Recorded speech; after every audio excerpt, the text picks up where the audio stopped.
wala niliongeza milioni moja. Yaani simtengeneza milioni moja milioni moja na sasa hivi sina milioni, nilivyoitimiza lazima kujirekodi na kutoa mawazo yangu ya kichwa. Kumbe kunaweza kuniizia milioni moja. Okay. Mbona ina kitu, yani Mungu asibia alini aongoza sio mbona book ni ya 7 kufuli na pale.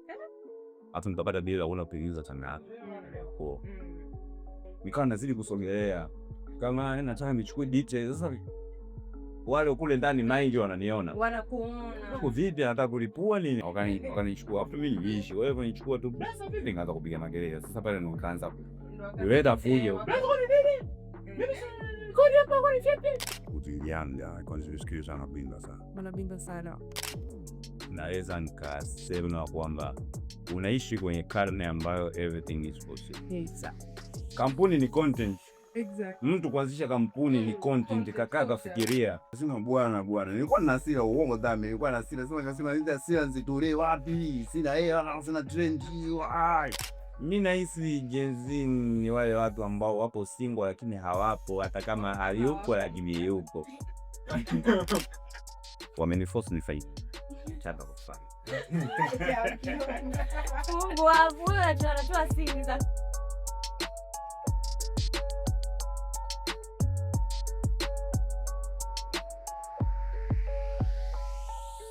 Mambo vipi tena, karibuni sana kwenye The Certified Top Podcast episode 8. Kama mnapojua episode 7 was so hot.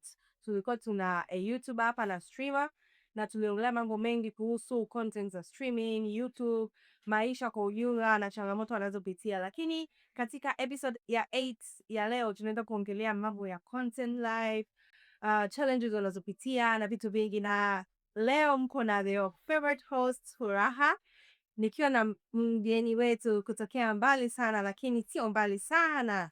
Anaitwa Paige Miraj na wengi wanamfahamu kama Paige Miraj.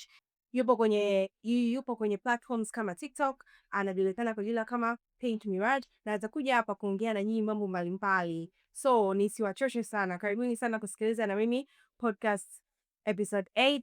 Don't forget to subscribe, like and comment kwenye social media zetu, we are still live. So mambo vipi Miraj?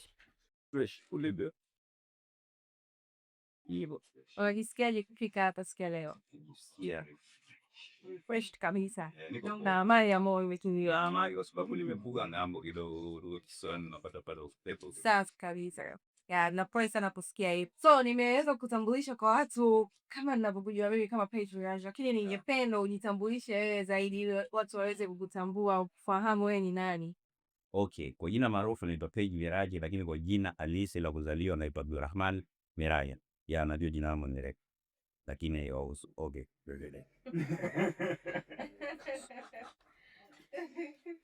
Okay. Ni content creator, nimebase sana kwenye comedy, short skits na recently nimekuwa nikionekana kwenye streaming, so show your support guys na achekesha sana. Okay, asante sana Paige Miraj kwa kujitambulisha na watu kwa muda huu wameshaweza kukufahamu wewe ni nani na unafanya nini. Kama ulivyojielezea kwamba wewe ni content creator na umebase kwenye comedy na pia ni unatengeneza short skits and also hivi karibuni umeingia kwenye streaming ambao it's a very big thing kwa sasa kukuta kwamba content creators wamejihusisha na mambo ya streaming. Sasa bila kupoteza muda, kuna maswali machache tumeandaa kwa ajili ya kuongea na wewe ili tuweze kuzungumza zaidi kuhusu career yako na kazi unazozifanya. Okay, so nitamani sana nijue kwanza una miaka mingapi wewe? Na 24. Miaka 24. Okay, bado kabisa ndio tupo kwenye harakati za kujitafuta. So ni nini ambacho kimekuhamasisha wewe kufanya content za uchekeshaji? Cha kwanza ni kitu ambacho nilikuwa napenda. Kitu napenda. Na mtu wa pili kunifanya nipende comedy sana scene shaibara pana sana skit. Okay. Ule mshikaji ambaye kidogo ndo amenielewa. Sydney ipi ni Kutoka Nigeria. Wa Nigeria ile. Okay. Kwa hiyo kupitia yeye ukaona kabisa akakuinspire zaidi like ndio uligundua kabisa kipaji unacho. Sometimes watu wanasema kipaji, mimi naona sio kipaji, ni experience. Experience. Ukiwa na experience, exposure, kutosha. Oh. Utakitu. na exposure nayo ikasaidia kabisa kufikia malengo yako ambayo ulitaka kufanya. Kwa hiyo ni changamoto gani ambazo unakutana nazo sana sana kwenye utengenezaji wa haya maudhui? Ya kwanza mara ya kwanza kama watu wengi wamejua kwenye video za Doto Magari. Okay. Changamoto ya kwanza sio views, sio nani. Changamoto ya kwanza ni kuanzia wewe kama wewe kuamua. Watu wengi wanashindwa kuamua, mtu anakuwa na kitu au idea ambayo anataka kuionyesha kwa watu, lakini anashindwa kuamua. Changamoto ya pili tuseme, changamoto ya pili yani ni serious. Watu kwenye kazi unaenda, unaweza hata wewe unaweza kusema basi ngoja mimi na idea moja niweke hapo basi kwenye idea yangu, lakini wanashindwa kuwa serious. Watu wengi wako serious. Okay. Cha tatu ni tuseme, kitu cha tatu ni kujiliana, kwanza sikio sana binda sana. Mnabimba sana. Na hiyo ni changamoto ambayo umeipitia sana wakati unaanza au nimeswitch kutoka kwenye lip sync ngaja kwenye kufanya content kama content. Sometimes unakuta kuna idea unasema na fulani akiwa huko anacheza videos ndio vile anakurudia au unampigia simu shoot siku anakuwa respond wala haoneshi ushirikiano usemi. Na hiyo ndio imekuwa kati ya changamoto kubwa ambazo mtu unapitia kwa mfano kama wewe Rishadi. Na unahisi ni kwa sababu gani mtu yani ukiachana na community, so gani mtu anashindwa kufanya collaboration na mtu kama wewe? Yani kwa mfano tena tuseme kwenye content ya uchekeshaji, kwa nini mtu anashindwa collaborate na wewe? Au kwa sababu au tuseme labda mtu unayemchagua kufanya naye hiyo content, kwa nini anajikuta kwamba anajivuta nyuma, anashindwa kuingia naye kwenye collaboration? Yani wewe kwa mawazo yako wewe unahisi ni kwa mawazo yangu hivi uje pia kwenye kufanya content soma na walaumu moja kwa moja na kuvimba wamenivimbia baadhi zote.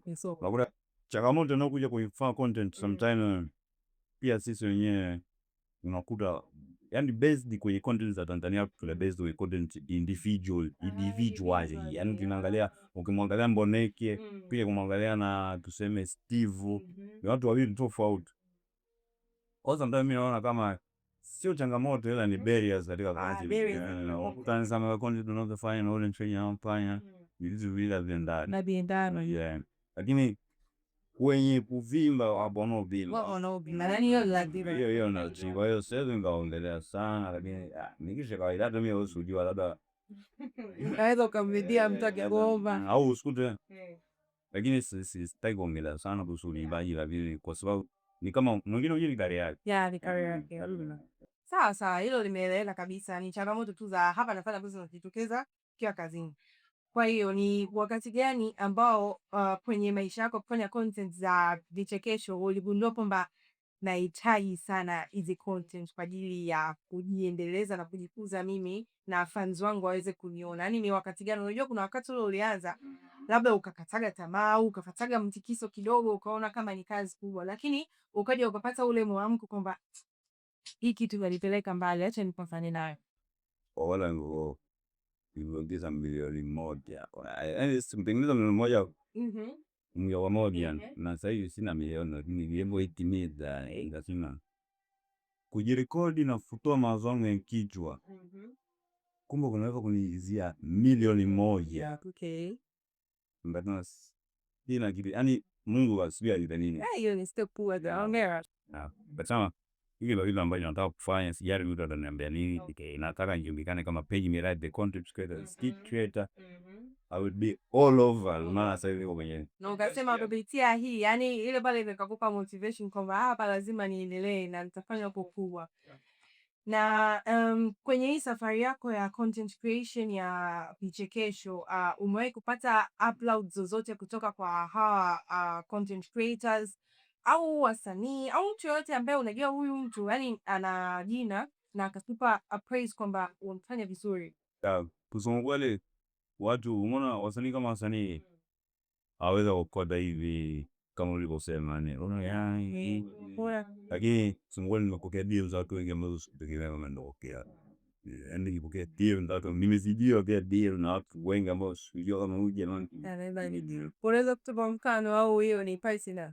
nakumbuka nilitengeneza skits nilikuwa naongelea hapo, mwanangu sijui ile jana kabla tujafika miaka 25 sijui utaenda polisi, sijui umeenda polisi umesleep. Renata kaja ka comment, nikaja nika reply. Nikaenda nikambia mmoja mimi, yani hakuchukua sekunde, nikaja apply na akanipa namba. Sawa. Mtu ambaye hukutegemea, yani namuonaga, yani kani kakubali kazi yangu. Yeah, na mind you hapo so TikTok hapo na followers hapo ni Instagram tu. Yeah, nimesema kweli vipi jamani? Kujiamini. Pave the way. Yeah, pave the way. And you really pave the good way. Hongera sana Faith Miraj Given. Hapo naweza kusema kazi ilikuwa ni ngumu lakini umepambana sana. Hongera sana. So, ni vitu gani ambavyo unahisi watu wengi huko TikTok? Unajua kwa mfano kama wewe TikTok ndo page yako kubwa ambao sisi watu wengi tumekujulia na watu wengi hapa mtandaoni wanakujua kutokea huko. Kwa hiyo unahisi kuna kipengele chochote huku hivi huku TikTok ni watu wana yani hizi negative comments ambazo watu wanaziwekaga uona zichukuliaje? Yani hao watu wanaokujaga na comment zao tu za ajabu ajabu. Umefanya kazi yako imenyooka, hujamkonda mtu, yani umeitengeneza tu content idea yako, lakini mtu anakuja na negative comments yako, wewe unazichukuliaje na unazifanyia kazi hivi? Cha kwanza, negative comments haziwezi kuwa 100 katika negative comment ni 4. Katika comments ni 4 haziwezi kuwa negative comment ni. Cha kwanza wewe unatakiwa kuchukua mtu aweza kaja tu akaandika kitu. Kafikiria kwa wapi. Unajua. Chukua kile kitu ki apply, learn, be educated na community yako. Ielewe ataka nini, mbadilike nini. Unajua, hapo cha pili kila mtu ana kitu chake anachoongea mtandaoni, unajua. Hata mimi sometimes na record tu video sijui, yani naamua tu ni unakaa tu usiku umeamka umewaza unasema acha ni record. Wewe mtu kuja tu comment hilo nani, yani ile ni social media, ni net, ni internet. Kwa hiyo watu ni, kwa hiyo wakosi ya kila mtu ana opinion yake.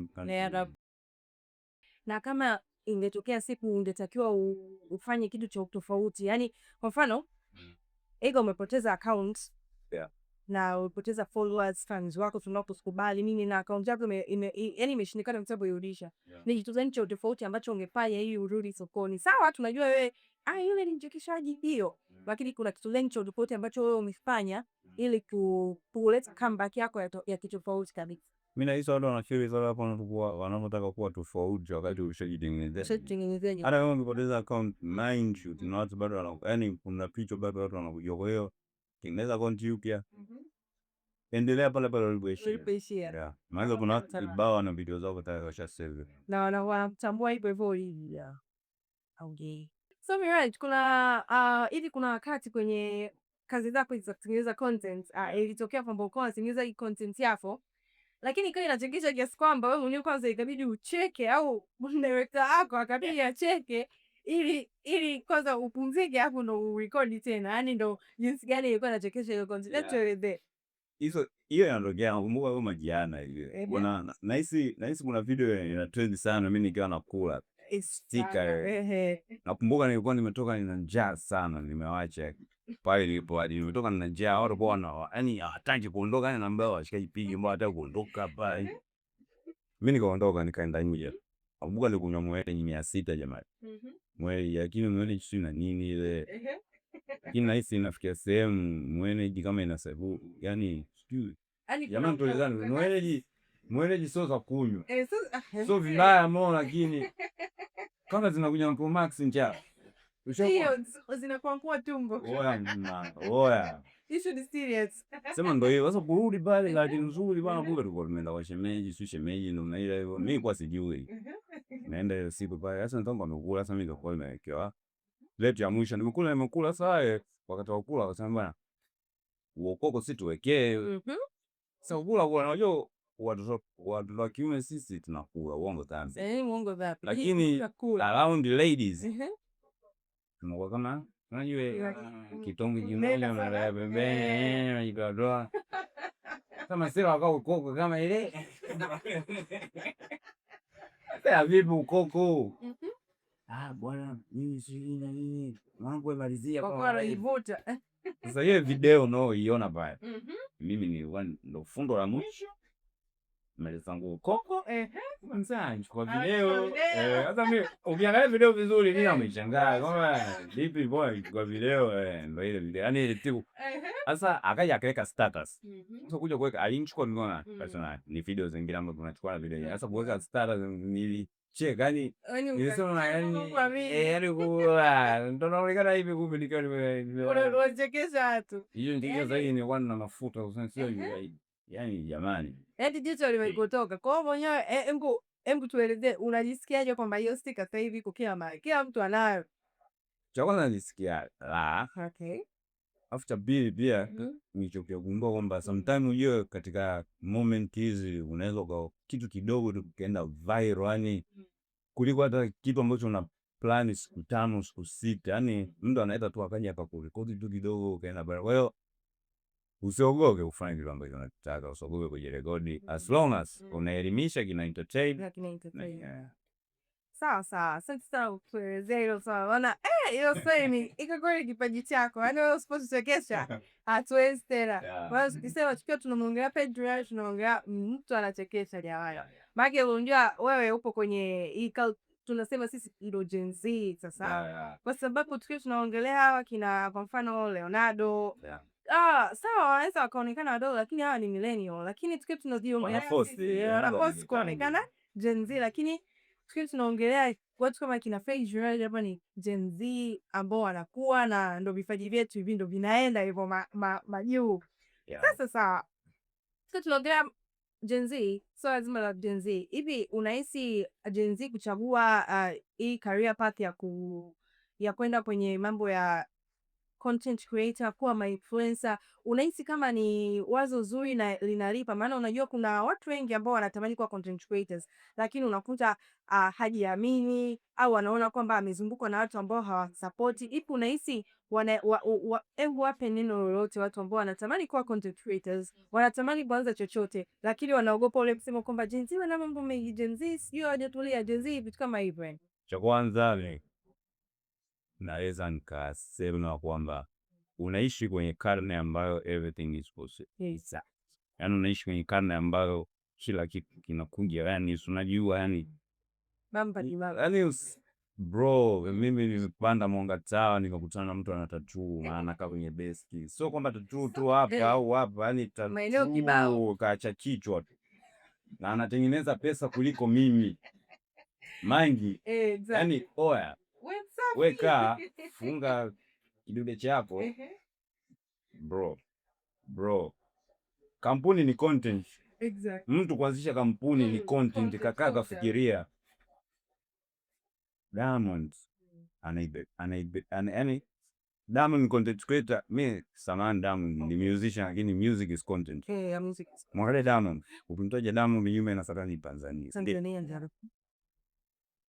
Nchi yetu haiwezi ikaendelea bila wengi wetu kuzikana. HSP ni Marekani, LeBron James ni Marekani, Chris Brown ni Marekani, Justin Bieber ni Marekani, Ariana Grande ni Marekani, Post Malone ni Marekani, Selena Gomez ni Marekani. Bro, angalia Nigeria. Kuna wasanii wengine kama wamewasahau. Mtu kama Tems, mimi nahisi hata baadhi ya Nigeria wamsikiliza japokuwa na hit. Yaani bila sisi hakuna use. Usiogope. Siwezi nikakushauri kwamba eti usiogope, sisi kuna matatizo. Oya, bro. Sisi ni Gen Z. Mimi nitaendelea tu kuambia bro. Umeona jana watu wanapokuja. Wanakaini ndo yani oya. Hamna kitu ambacho kinaweza kukuzuia kufanya. Labda si mimi nafikiria njia ambayo inaweza kumkatisha mtu tamaa. Hamna. Hivi Baba Levo na mwenzake wamecheza na taulo na vitambi. Wewe unaogopa nini? Baba Levo kaenda kuuza sabuni. Nani hivi Baba Levo ikipana mwingine wote amevaa. Mwingiako kaenda Maka anauza Safi Soap. Yote matangazo. Wewe ni nani uogope? Shauri yako. Mimi kama unavyoniona. Baby my own way. Na hapo kwenye hiyo swali lako, wewe umesema kwa mfano mtu akimwangalia Diamond anaona nini Tanzania? Wewe kama Page unataka watu wakikuangalia waone nini? Mimi nataka wakiangalia waone Tanzania cha kwanza, alafu waone ni kijana fulani ambaye naweza ndakana, yani wasiniogope, yani waone kani msela ambaye yani nataka watu waishi na mimi kwenye vichwa vyao, yani nikuwe mpaka tunazeeka kama hivi milenia, yani waishi na mimi kwamba waseme kuna mshikifanya tunakuwa alikuwa noma sana, yani alikuwa anajua anachofanya. Sawa kabisa, hapo nimekuelewa. Jamani, more Page Rise, yaani Tanzania, yaani kijana anayejielewa, anajua anachokifanya na pia ni inspiration kwenye hii generation ya Gen Z. Sio anatuelewa. Anyways, pamoja na yote yanayoendelea, ni changamoto gani za kifedha ambazo content creators wanazipitia mara nyingi, ambazo sisi ambao tunaangalia tu, unajua mtu viewer ukiwa unaangalia tu huwezi kujua huyu mtu anapitia changamoto gani kwenye kutengeneza maudhui fulani, lakini wewe kwa ujuzi wako wewe, ni changamoto gani ambazo mnakutia nyie content creators kwenye utengenezaji wa maudhui yenu? Changamoto ambazo tunapitia sometimes, yani changamoto ndogo tu, labda location, userious wa kutosha wengi wetu hatuna, tuseme tu wengi hatuna, wengi hamna ya sio hela, yani tunapata pia, lakini sometimes unakuwa una big idea, lakini hula jinsi ya inahitaji capital invest ya. Kwa hiyo ningependa makampuni ni mengi, nikipita sini za maduka kibao, my brother nataki matangazo sinza kuna mtu anauza nini hizi shirt za blue na nyeupe kwa brother, hilo swimming ndo ngapi naongelea leo brother, unauza nini? Maana kila siku nikipita hata mimi mbona mwili unao nakaa muonekano unao unapendeza kabisa kwa ajili ya nashindana kuweka mabango kabango lako kubwa mzao anakunya na kubwa zaidi sasa mama alipo ushuru na kweli yaani biashara zizidi kupanda bei, lakini wangetumia content creators kama wewe ungejitakaza. Kwa hizo ndo changamoto chache mnazozipitia za kifedha. Na tunaongelea swala zima la location, hapo kwenye location, hebu nielezee zaidi inakuaje kwamba kunakuwa na changamoto ya kifedha hapo, yaani nini kinatokea? Yes, sometimes unaweza kuwa kama nilivyokuambia, unaweza kuwa na idea lakini unapokaa uwezo kufanya kwa sababu ndio mbinu. Unajua sisi wabongo tunakuwa na kitu kizuri zaidi. Kwa hiyo unataka laki ya kwenda kukodisha tu apartment top box, sio kwa siku, lakini ile laki inakushinda kwa sababu unataka utoe laki ya kukodisha. Kuna msichana hapo hajakulilia na ule kwenda na ule kurudi ajala, hajalilia kitu chochote, yani lazima atajia tu chochote. Kuna msela wako yamlipa, yani kwa hiyo yani content hiyo ya kawaida tu, yani hapo nimesema tu na hiyo tu imezingatiwa kwa umakini zaidi. So wewe unahisi ni content creators wa Gen Z wanawezaje, yani wao wanawezaje kufanya utafutaji wa kipato, yani kama hivyo wewe si unafanya content, unawezaje kumaintain content na pia kumaintain mahusiano? Unajua mahusiano mahusiano gani? Sikiliza kwa makini. Ana spali. Okay. Wanawezaje, Gen Z kama sisi kama wewe tuseme wewe unawezaje kumaintain kufanya kazi zako, kutafuta kipato na pia mahusiano kwa ujumla? Mahusiano kwa mapenzi.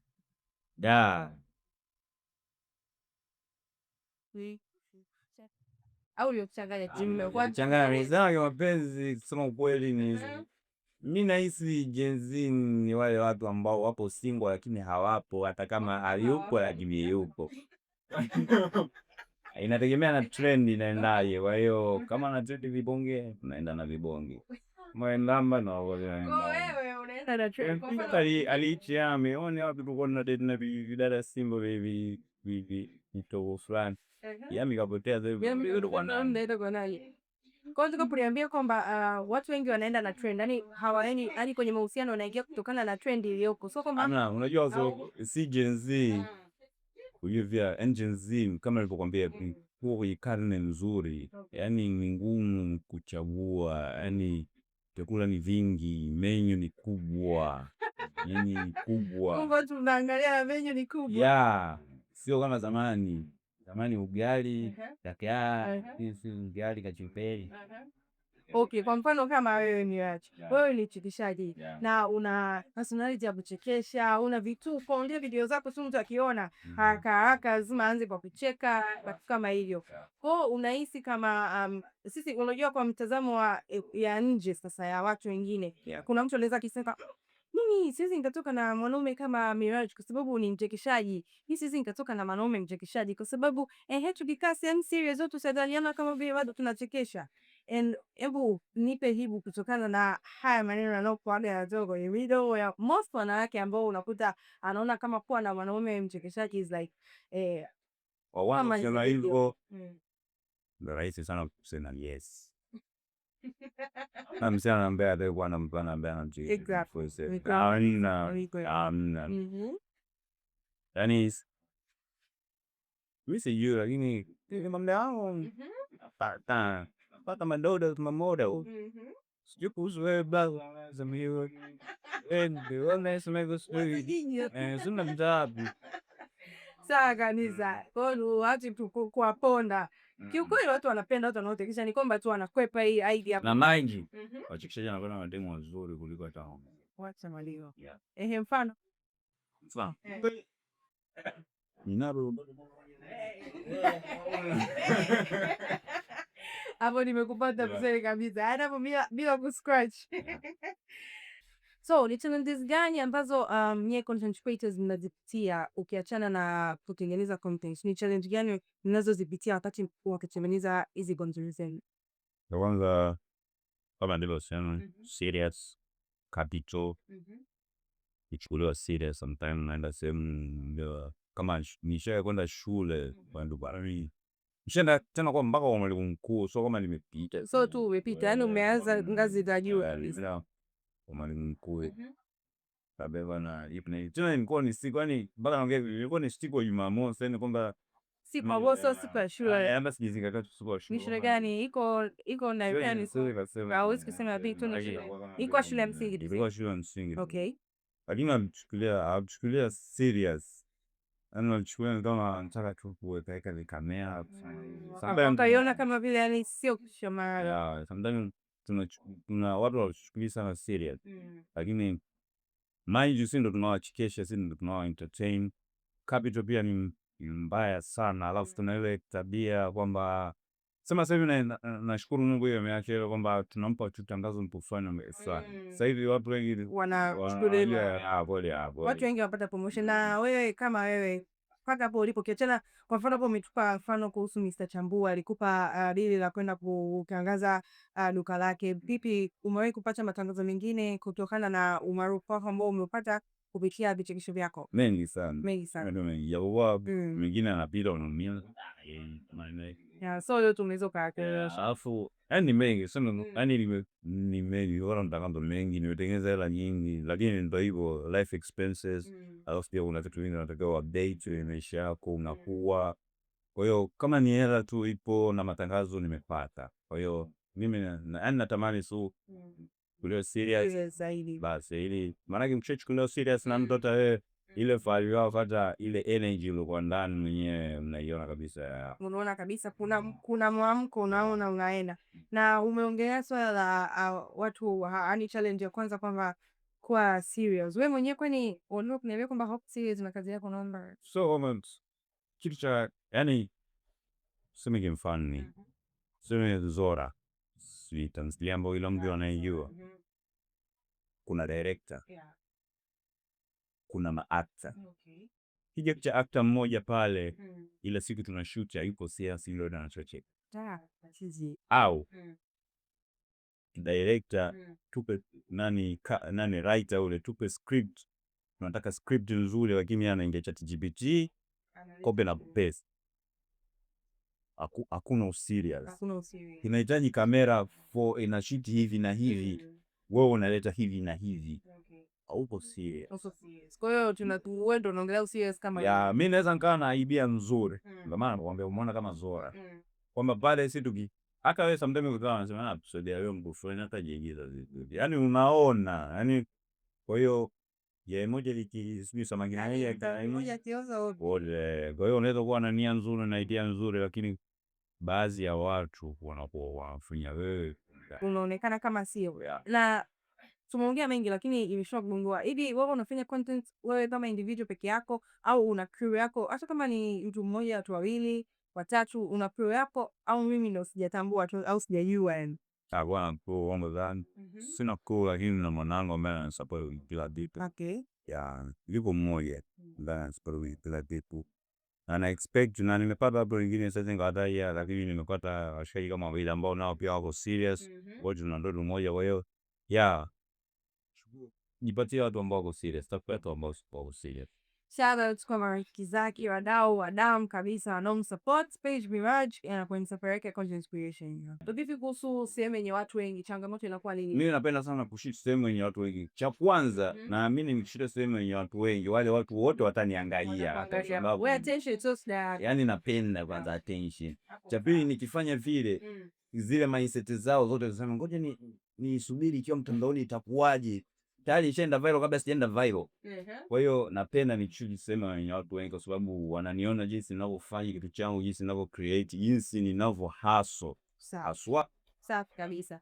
Hiyo ni bonge la inspiration. Kwa hiyo wewe watu hawakukwazi na ni sehemu gani mwaikwa kwenda kufanya content kwa kuna watu wengi na ukapata ile attention na haikukwaza kabisa? Nisha kushuti Msimbazi pale Msimbazi Biba.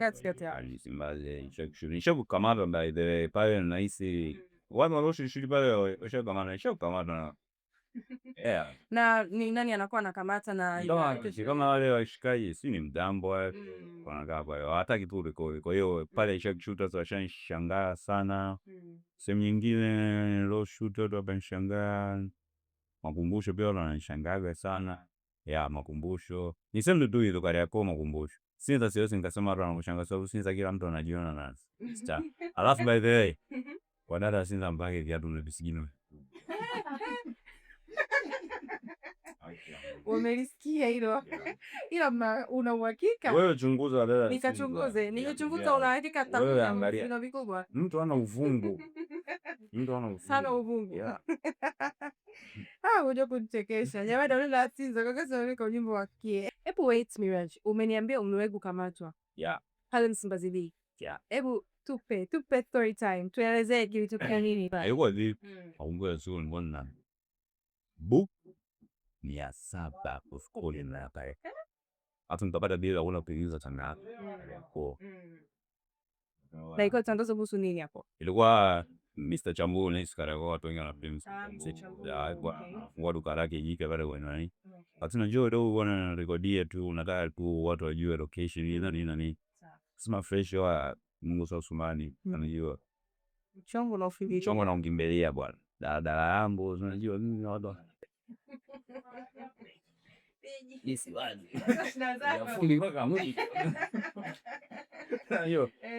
Ndio yako. Chukua simu ya boss pale maana mimi kama unajua. Chukua simu ya boss mwangu kwa hiyo aishughulike. Chukua simu ya boss. Sasa anasema hapa nikitaka ni kuonyesha after direction lazima nianze Msimbazi. Okay. Yaani karekodi Msimbazi. Kama unaenda ni jinsi unafoingia mpaka duka lipo. Sasa nikaanza Msimbazi. Sasa kuanzia Msimbazi mimi au mimi nataka yaani sijui nikoje lakini nimechangia mwenyewe kukamata. Heki bebo nimesimama muda mrefu. Yaani nilikuwa nishachukua shots lakini bado si. Nahisi watu wengi wenye kamera wanaoshoot lakini bado nilikuwa siriziki. Kwa hiyo nikawa nazidi kusogelea. Kama nataka nichukue details sasa wale kule ndani mind wananiona. Wanakuona. Kwa video nataka kulipua nini hao? Mimi kama agedi hizo nini. Ndio nataka kulipua. Wakanichukua hapo mimi niishi. Wewe unichukua tu basi vipi ngaanza kupiga makelele. Sasa pale ndo nikaanza kuleta fujo. Kodi hapa kwa vipi? Jamani kuna yaani niache. Yaani hata jana ndio. Kama leo dogo jinsi sasa video unaona. Unaona sasa. Na ache wewe mami ndo uniseu. Nikachukua pale nikapeleka hadi kwa boss. bosi mimi akafanya kweli udogo, mimi nimekaa ndio naona sijaukamata udogo kaji unapo uzuri dogo bosi alikuwa bwana achana dogo bwana, ndio hivyo unajua watoto kwa msamaha ukapita, lakini mbio dogo salau nipale pesa kwa nini sababu nini kwa nataka kukochoma ya sema ndio hivyo, kwa sababu nisichagua na jina, kwa hiyo nikapeleka pale akakuelezea tu vizuri ikapita. Pole sana. Sometimes ujue mimi nataka kuambia kitu kimoja. Watu wazima wakosei. Kwa kweli. Ila wanajua Jenzi tuna mitandao ya kijamii. Yaani nimetoka nje ya mada, lakini mimi napenda kubishana na watu wazima. Yaani hiyo ndo mada yangu. Kwa nini? Kwa sababu ukibishana na mtu mzima unazidi kumuona jinsi, yaani unazidi kumuona kwamba utu uzima ni character wewe. Yaani unazidi kumuona mbona character, yaani unazidi kumbreak kwenye character yake. Yaani unazidi hapo kama uliposema kwamba yani umekaa tunapiga story na Hananga. Mimi mtu wa story ta. Piga story. Kuna baza yani. Kwa tunazungumzia dada. Sasa ninaona kabisa hizo story zetu hazielewi, unajua. Sasa kosa ni hili moja, watu wazima mnazengua. Madogo mkituona kama tunaku-interact. Sema hivi, yule baza angekuwa wala yobo. Ingine sauti kidogo. Hivi kichwa kinaniuma au ingine kasi mada za kueleka. Kaza, "Oh madogo, nimesema bwana." Mpo ndani ya dada au tuko tunasubiri. Mnasubiri. Mimi napenda attention. Kiasi gani? Yaani napenda attention hapo. Yaani mimi naweza nikafanya debate tukoti. Sawa. Kwa hiyo alivyosema tu vile anajilota. Tanichanga. Wewe baza kwani vipi yani? Kwamba yani hapa vipi? Yani kwamba umeipia hapa unavyoongeleshwe basi kaa kule, bora unataki unataka hapa. Yaani ni kwamba watu wazima waachili ujuaji na kitu nilipo kuomba, na mimi sio yule mwenye miaka 10 na sasa hivi na mimi ni brother. Kaka mkubwa. Ongea na mimi. Yaani najua wewe mwenyewe una kazi kama mimi, yani nimekukuta yani upo, yani nakujua brother, yani pesa unazopata na mimi naambi kitu. Yani unapopita na mimi napita. Ndio. Yeah, kwa hiyo respect from us. Hapa nakubali. So Page Miraj, hivi AI ina affect vipi content creation? Safari nzima ya content creation. Upande wangu. Unajua mpaka nalegeza content ni mjanja kidogo kwenye ubongo. Sana. Kwa hiyo ukisema AI ina kuaffect kuna uzuri na ubaya. Mimi naona AI kwa mimi kama content creator na affect kwa uzuri zaidi. Maana yake naweza nika edit ambazo nilikuwa siwezi kuedit, naweza yaani nikafanya kitu na AI ambacho nikiongeza na ujuzi wangu kitu kizuri zaidi. Kwa hiyo huwezi kuniambia kwamba AI ina destroy, labda kwa sababu kwa wale ambao wanakaa kwenye madeski jamani, inawauma. Hapo mbona kama unawaponda? Sasa waponde tu, watu wengi wanakaa kwenye madeski ni watu ambao wanafuata instruction au create. Kwa hiyo lazima aseme AI inakuja kuchukua kazi yangu. Bro, AI inafuata instruction kama wewe. Lazima itatoa kitu bora. Exactly. AI inataka mtu ambaye ana kitu chake, anaichukua AI anakumbai. Yatokea. Kwa hivi hizi tetesi wanazosema kwamba AI anaimba idea za watu, ni kweli au ni watu tu wanatafuta tu maneno? Bro, Google ni search engine ya dunia. Imejifunza kupitia vitu ambavyo wewe una type. Internet inasoma, haiibi. Unavyoiuliza ina save. Mtu mwingine akiuliza kuna mtu kwa hiyo inaiba bro. Wewe ndio unatengeneza AI na kuiani. Na kweli. Hapo nimepata vizuri. Asante sana.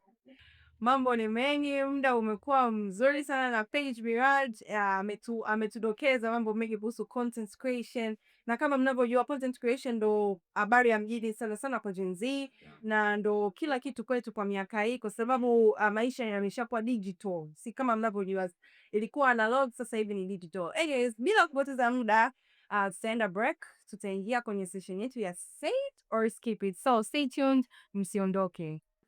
Hivi umewahi kutembea kwa sababu ya kukosa nauli? Mimi ndo bingwa wa kutembea.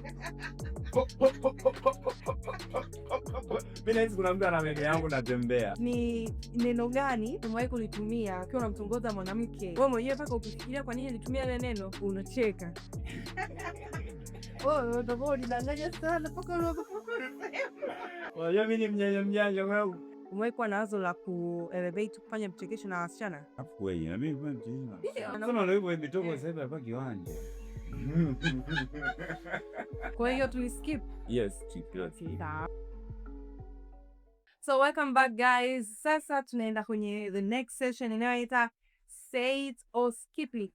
Kwa hiyo hapa tutakuwa na maswali machache ambayo tutakuwa tunamuuliza mgeni wetu Paige hapa, ambayo atakuwa comfortable kutuambia atatuambia, ambayo hataweza kutuambia au hatakuwa na idea nayo skip.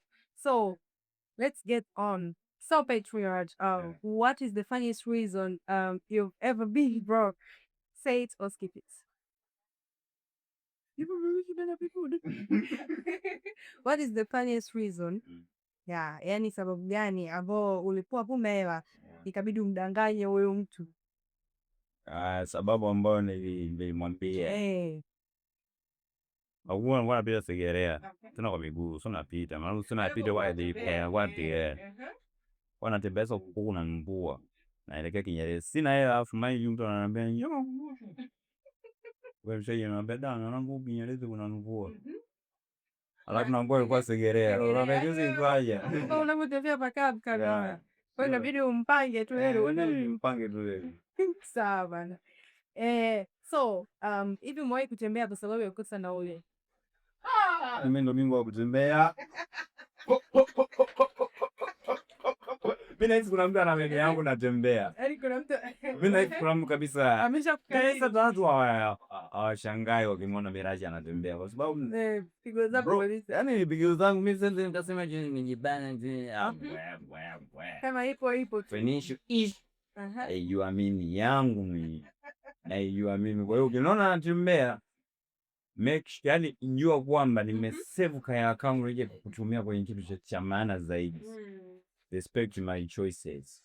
Yaani wewe ni yule mtu unaweza kusave hela kwa mambo mengine sio mimi. Ndio hivyo funniest moment. Mimi naweza nikasave hela kwa sababu tu nikanunue keki ya buku. Yaani naweza ngatembea.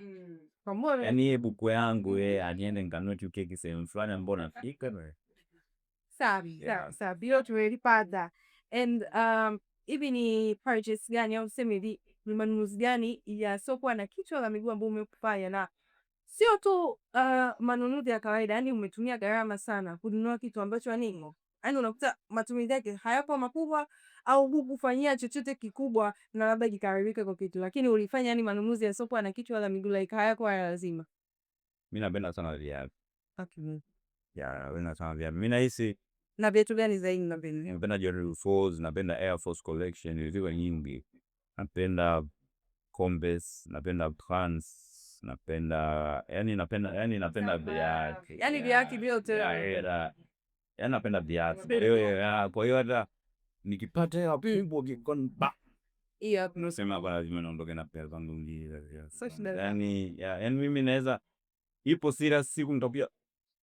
Yani mtakuja tu mtaniona nimevaa viatu za shule na boxes. Usimuulize. Yani tusikuulize. Viatu sijui napenda viatu. Wewe unapenda viatu. Bro.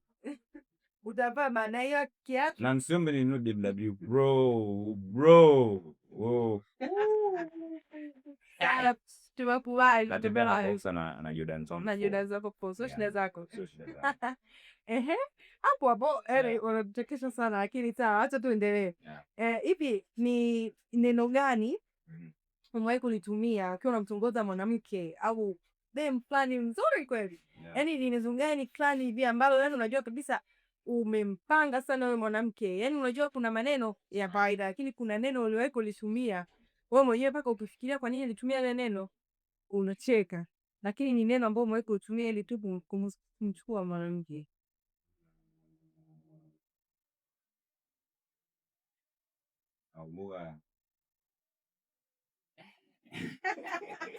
Oh, utakuwa unidanganya sana mpaka unaogopa kusema.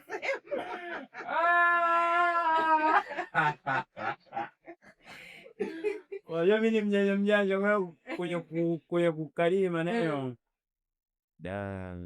Okay, naelewa kwamba unaongea sana kiasi kwamba maneno mengine yanakotea. Sawa. Kwa hiyo tuliskip. Yes, skip. Hamna shida. So, hivi umewahi kuwa na wazo la kufanya, mi naona kwenye content zako nyingi unafanya na wanaume vijana tu. Umewahi kuwa na wazo la elevate kufanya vichekesho na wasichana? Yeah. Na una mpango wa kwanza lini hivi karibuni? Labda kuna mtu kwa atakuwa atapata baseball. Like nimepatilia sana content zako, nimegundua kwamba kama sio kwamba unawakwepa, lakini unajua idea, unajua ukianza na unajua ukishaanza na watu wa design fulani, ukishaanza na sema ndio hivyo imetoko sasa hivi hapa kiwanja. Ndio kweli hiyo. Sasa mimi namchukua mteja ajitale. Imetoki hapa kiwanja. Yeah. Asmada. Allah taonyesha sheko kwenye mambo atakuwa mengi. Na mimi mambo kina bitoke. Amina wasichana hao sasa hivi kila msichana atakuonekana models bro. Siku hizo wanajali muonekano. So kuchekesho vile kama tuita. So kama zamani da. Sasa nakubali sana. I think we're done guys with the questions. So page mwanangu umechekesha kinoma. Na wale hata wanaoangalia hapa wanafarijika kama ninavyofarijika mimi. So bila kupoteza muda, leo umepata nafasi ya kujumuika na watu hapa mbele yako. Na una lipi la kuwaeleza, la kuwaambia, la kuwadokeza, especially our content creators. Na kuna mtu anatamani kuwa content creator kama wewe kwenye vichekesho lakini hana hiyo imani. Embu una nini cha kuambia watu? Cha kwanza ningependa kuambia kwamba watu wote wanaonifuatilia, nilijitambulisha tena kwa majina naitwa Page Miraji, ni content creator kutoka Tanzania. Nimeweza kuchaguliwa mpaka kwenye tuzo za Top East Africa Content Creators, but the most viral one. Nilikuwa kwenye ile list ya poa, ilikuwa ni kubwa, nilikuwa na majina mpaka hapo. Mimi ndio harabu sababu nilikuwa kwenye list ya watu ambao hata mimi ningependa kufanya nao kazi au ni watu ambao nilikuwa nawaona. Kwa hiyo mpaka hapo nilivyoona vile nikagundua kama nimekuwa certified wenyewe certified. Kwa hiyo ningependa tu nichukulie serious na content jinsi ninazozifanya inaonekana na enjoy na mnazifuatilia na mnazipenda. Stay tuned, vitu vinakuja ni vingi na mabalaa mengi sana. Kwa hiyo enjoy. This is my era. Na hisi mtu kama ni fan wangu anajua tayari kitu ambacho na deliver, kitu ambacho ninaroso nacho. Na ambaye sio fan wangu, napenda stay tuned, unifuatilie vizuri kwa sababu I'm a very entertaining guy. Niko very humble. Video zangu entertain ko before kwenye mitandao yote yangu ya kijamii, TikTok naenda kama Page Miraji, Instagram naenda kama Page Miraji. That's it. Okay, thank you everyone for watching the Certified Top Podcast episode 8. Kama mlivyoona mambo yalikuwa mazuri, and thank you to our favorite guest Page Miraj. I hope wote mmesikia, mkamfollow, mkamsupport mwanetu sana kama mnavyoona. Shout out to him. And bila kusahau ni your favorite host Furaha John Nayoka. Napatikana kwenye social zangu kama Instagram, WhatsApp na Snapchat kwa jina la Furaha. Yeah, go and support me, communicate, link, and let's talk business. Na bila kusahau, msisahau kutusubscribe, comment, and like. Tunapatikana kwenye all socials, Instagram, TikTok, YouTube kama The Certified Top Podcast. Jamani, msikae mbali na sisi. Tell a friend to tell a friend. We're still here for you guys. Bye. Na kabla sijawaaga, nilikuwa nasahau. Miraji hizi akatuacha bila kale kadansi kake. Hebu subiri. Hebu tuonyeshe kitu kidogo kwanza. Mimi naitaka mbaya. Dance kwa inajaa kinoma. Hapo nishagundua kwamba sura yangu ya kula ishatrend kuwa lazima bwana. Nilikuwa na hasira, uongo dhambi. Nilikuwa na hasira. Kasema hizi hasira nzitolee wapi? Sina hela, sina trend hiyo. Kasema kuja nitengeneze kitu kingine. Kama ulivyoangalia hiyo video ilianza tu nikapress. Sijui kilikuja nini kichwani, lakini nikafanya mdomo. Basi yani. Mbanga kesho. Hiyo voice trigger. Ndio maana naambia jamani. Ukijiona uko siri, ukijiona una mawazo, oya, nini wanasema, the network sijui kule ndo kwako. Ukifanya real life watu wa appreciate bro. Nenda kule kwa watu ambao wakujui, watakuona wengi, fanya. Yaani uwezo wewe fanya, uwezo ndio nani ataona. Mimi Leonardo kani DM, Dayo kani DM. Nani wasanii wengine? Weli mwebesi. Migo sababu yetu Dodo wewe sana wanje. Again. Kweli kabisa. Hicho ni pure. Alinitumia voice. Alinitumia voice Doto. Kwa not wengi wengine hata nimewasahau. Yaani umeona kama wasania ni wengi sana. Diamond alikuja akacomment, Diamond kaniona bro kakuona na ametumia muda wake amecomment bro. Okay, Diamond sitaka kuendelea maana tuishie hapo. Lakini mkiyoboma ukiweza wewe fanya. Yaani ukijiona fanya bro. Ukiona kakifaji kapo wewe pita nacho. Juzi nimeenda ofisini, kuna mama hajakata tamaa kwenye ndoto yake ni HR. Mimi ndo nimemfundisha kuprint. Ndio hivyo. Okay, anyway, Space Raj. Shukrani sana bro wangu. Asante sana kwa kutuunga siku ya leo kwenye podcast yetu pendwa. Tumesikia madini mengi, tumecheka, tumefurahi na pia tumejifunza. Si unajua? Maana hii ni community ya Gen Z. Yaani tunataka tukuze hii community yetu, isibaki nyuma. Kwa sina mengi ya kusema. Mimi acha niwaage. Goodbye. Same shit.